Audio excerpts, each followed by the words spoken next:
Jack is a prisoner who has spent the last 10 years behind bars. 10 years ago he killed a young man, and for that crime he received a 10-year sentence. Now that sentence is finally over. We see Jack sitting on a train, heading back toward his village. He has changed completely. He wants to live like a normal person and meet the villagers as an ordinary man. To keep himself on the right path he carries a diary in which he has written 3 strict rules. He will never drink alcohol, never fight, and never cry. On the train he eats some food and then crosses that task off in his diary, marking it as completed. When he reaches the village the first place he goes is his stepmother's restaurant. His stepmother is not there, but his stepsister is. Jack has no real family of his own. 10 years earlier the owner of this restaurant adopted him as her son. The stepsister does not like Jack at all. She tells him their mother is not around and orders him to leave and come back in the evening.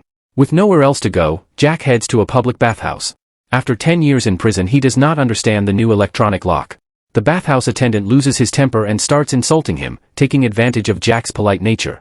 But the moment Jack removes his shirt, the attendant's eyes freeze. Jack's body is covered in tattoos that mark him as a former gangster. All the attendant's arrogance disappears at once.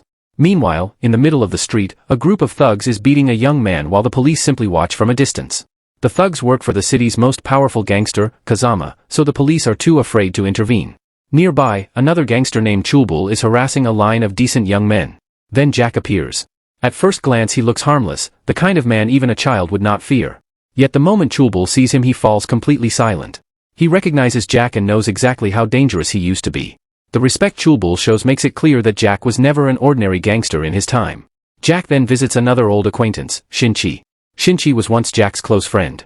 In the old days both Shinchi and Chulbul used to wag their tails in front of Jack. They worked for him and he was their boss. Time has changed everything. Now Shinchi offers help if Jack ever needs it. But Jack wants a simple life and wants nothing to do with these people. He says goodbye and walks away. Shinchi is not happy about Jack's return. He fears Jack might take back his position, so he assigns men to keep an eye on him. He still cannot believe the man who once ruled the city has changed so much. That evening Jack returns to the restaurant. His stepsister calls their mother. The moment the stepmother sees Jack she runs to him and hugs him tightly, overjoyed. The 3 of them sit down to eat and she feeds him with her own hands. Even though he is not her biological son, she loves him more than one. The stepsister, however, still dislikes him. After the meal she reminds him that she is the biological daughter and lays down her rules. She will wash the dishes while he sweeps, she will study while he mops the floor. Jack does not like the conditions, but he nods like a timid boy and accepts them. That night, before sleeping, he again promises himself he will never drink, never fight, and never cry. The next day we see Kazama, now the mayor of the city, standing in the middle of a public gathering. He promises the people he will run the city with complete honesty, and the crowd cheers for him. But the moment he gets into his car he wipes his hands with a tissue, disgusted by the common people he just shook hands with. Kazama is a filthy man who pretends to be honest while secretly hating the poor and using them only for his own gain. He is not only the mayor, he also runs the city's biggest gang. Shinchi and Chulbul both work for him now. The following day Jack goes to a doctor to have his tattoos removed. The doctor looks at the large, dense tattoos covering his body and explains that laser removal would be extremely expensive and would leave ugly scars. He advises Jack to leave them as they are. Jack accepts the advice and keeps the tattoos. Jack's stepmother goes to Kazama's office. The politician wants to buy her restaurant so he can build a shopping mall. Every other shop owner in the area has already sold to him. Only her restaurant remains, right in the middle of the land he needs. She refuses him flatly, saying she will never sell at any price. Kazama becomes furious. He offers her double the money, but she still walks out. That night Jack is smoking on the rooftop when his stepsister appears. He quickly hides the cigarette, but she already knows. She tells him to continue. When she says she hates the smell, he throws the cigarette away and crosses smoking off his diary forever, the same way he crossed off alcohol. The next morning Jack starts working at a car garage, determined to earn money through honest hard work. 2 policemen pass by. One of them is shocked to see Jack working there. He tells his partner that this is the same Jack who once made Shinchi and Chulbul tremble. The whole city used to fear him. Jack was a terrifying fighter, especially when he drank. One night, while he was drunk, Kazama sent 6 men to kill him. Jack beat them all single-handedly. During the fight he killed one of the attackers, and that is why he went to prison for 10 years. After Jack was locked up, Shinchi and Chulbul took over his territory and eventually became Kazama's pets because they were not brave enough to stand against the politician. Meanwhile, Jack's stepsister is in class. She feels dizzy during math because she is weak in the subject. After class she asks the teacher if studying math is really necessary. The teacher only smiles. Jack arrives to pick her up. The moment the teacher sees him she freezes. Before Jack went to prison the 2 of them were deeply in love. 10 years later she still recognizes him instantly. They sit together in a park and talk about the old days. Jack is happy that she became a teacher. She had tried to visit him in prison, but he refused to see her. He did not want her to waste her life waiting for him, he wanted her to move on and start a new life. The next day, while walking his sister home from school, they stop at a mobile phone shop. She likes one of the phones but cannot afford it. Her secret admirer happens to pass by and sees them together. He becomes furious, thinking Jack is her boyfriend. Later, while Jack and his sister are eating at a stall, the boy kicks Jack to the ground and then has his men beat him. Jack takes every blow without fighting back, because of the promise he made. During the beating, his shirt tears open and the tattoos on his body become visible. Everyone freezes in fear. The admirer realizes he has picked a fight with the wrong man. Jack simply takes his sister home without saying a word. At home she tends to his wounds. For the first time she starts feeling genuine affection for him and begins to accept him as her brother. Kazama summons Shinchi and Chulbul. He is angry that the restaurant still has not been cleared. He promises that whoever succeeds in emptying the place will become the next leader of the gang. Chulbul accepts the job. The next day he and his men storm the restaurant and start destroying everything. Jack is sitting there eating. The moment Chulbul sees him his voice begins to shake. He orders his men to stop at once. Jack grabs him by the neck and tells him the restaurant belongs to his mother, so he should leave quietly and never return. Terrified, Chulbul and his men leave. The following day Kazama drives past the restaurant and sees it is still open. His driver informs him that Jack is free and that the restaurant belongs to Jack's mother. Kazama panics, he had not known Jack was out of prison. Jack receives his first salary from the garage and buys a pair of shoes for his mother. She becomes emotional seeing the gift from her son. His sister silently signals him to hug their mother. Jack gathers the courage and embraces her. The sister, however, is upset that he brought nothing for her and goes up to the roof. Jack follows and reveals that he also bought the mobile phone she had liked earlier. She pretends to refuse the expensive gift, claiming he cannot buy her the way he bought their mother's affection. When Jack starts to walk away with the phone she quickly brings him tea, and he understands the silent bargain. He gives her the phone and she becomes happy, immediately taking selfies. The next day, while taking Jack's photo, she notices the diary in his pocket and snatches it. Reading his rules, she sees that one of them is go on a picnic with the family. She insists they do that first. The very next day the three of them go on a picnic, take many photographs, and create a memory that will stay with them forever. That night Kazama's driver, an old and genuine friend of Jack's, comes to warn him. He tells Jack that the politician is extremely dangerous and will not hesitate to harm the family to get the restaurant. Meanwhile Shinchi and Chulbul decide they must clear the restaurant together before Kazama replaces them. The next day, while Jack is at work, Chulbul attacks the restaurant again, smashing everything while the police stand outside doing nothing out of fear of Kazama. Jack's sister tries to stop the thugs, then runs to the garage and tells Jack.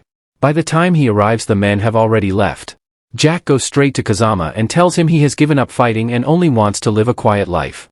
He asks the politician not to force him back into violence. Kazama now understands that Jack is the same dangerous man he once tried to eliminate. He realizes he cannot take the restaurant until Jack is removed. He plots to send Jack back to prison. The next day thugs arrive at the garage pretending they want wings fitted on their car. Their real plan is to provoke Jack into fighting so the police, who are waiting nearby, can arrest him. They beat him badly and keep trying to make him strike back, but Jack endures every blow without retaliation. The plan fails because the police refuse to arrest him unless he hits someone. That night the same admirer who likes Jack's sister enters the restaurant and tells the stepmother the truth in front of everyone. The boy Jack killed 10 years ago was her biological son. Jack grabs the boy by the throat, but it is already too late. His stepsister has heard everything. That night she asks her mother why she adopted the man who killed her brother. The mother explains that it was not entirely Jack's fault. 10 years earlier Kazama had sent her own son to kill Jack. During the fight her son died. Jack never wanted to kill him, he only defended himself. When she visited Jack in prison he cried so hard that the sound of his sobs stayed in her ears for months. He begged for forgiveness. She saw that he was just a foolish young man like her own son, and the death had been an accident. She adopted him so she could have a son again. Jack stands on the roof, devastated that the truth is out. His sister comes to him. He apologizes and says he will leave so they never have to look at their brother's killer again. She becomes angry and tells him their mother loves him more than she ever loved her real son. If he leaves, their mother will completely break. She also reveals that her biological brother used to beat their mother for money and was deep in crime and drugs. The day Jack killed him she felt relief, because no one would hurt their mother anymore. She tells Jack he only acted in self-defense. If he had not killed her brother would have killed him. Hearing her words, Jack decides to stay. The next day the stepmother goes to Kazama with evidence. She shows him her dead son's diary, which contains records of all the dirty work Kazama forced the boy to do. She warns him that if he does not leave her family alone she will give the diary to the police and destroy his political career. She also tells him that Jack has sworn never to fight because of her, but if she asks him to break that vow he will wipe out Kazama and his entire gang. She leaves. Kazama is furious and realizes these people will not surrender easily. The following day, while Jack's sister is walking home from school, the same admirer, now working for Kazama, smashes a brick into her head. She collapses and is taken to the hospital in critical condition. The stepmother understands that Kazama will stop at nothing. She and Jack decide they have no choice but to sell the restaurant. Jack goes to Kazama and tells him they are ready to sell. Kazama pretends to agree and promises to leave the family alone. But the moment Jack goes to the hospital to see his sister, Kazama's men arrive at the restaurant. Shinchi covers the stepmother's mouth and strangles her to death. They force her thumbprint onto the property papers and then hang her body from the ceiling so it looks like suicide. When Jack returns home and sees his mother hanging, the ground disappears beneath his feet. He collapses over her body and cries uncontrollably. Looking at the new shoes he had bought her, the shoes she had said she would wear on a special day that never came, he breaks completely. Then he notices Shinchi's earring lying near the shoes and understands that Shinchi murdered her on Kazama's orders. Jack abandons every rule he had written in his diary. He drinks heavily and then walks straight into Kazama's club where everyone is partying. The moment they see him the music stops. Jack tells them that for 10 years he kept his vow never to fight, a vow he made because of his mother. By killing her they forced him to break it. Shinchi pretends to offer condolences. Jack throws the earring at him and says he will make sure Shinchi's sorrow never lessens. He tells Kazama's driver Lee, an old friend who had helped him many times, that he can leave if he wants to live. Lee thanks him and escapes. Then Jack asks who attacked his sister. The admirer steps forward and challenges him. In one brutal motion Jack snaps his bones and kills him. He throws a lighter into the petrol spread near the door, sealing the only exit with fire. Then he methodically kills every gangster in the room. He strangles Chulbul the same way Chulbul's men had threatened his mother. He kills Shinchi by crushing his throat exactly as Shinchi had done to his mother. Finally only Kazama remains. The politician tries to run, but Jack catches him and beats his head in with an iron rod until he is dead. After the slaughter Jack sits alone in the burning club and weeps for his mother. The people who forced him to become a monster again have been destroyed. With that, the story ends.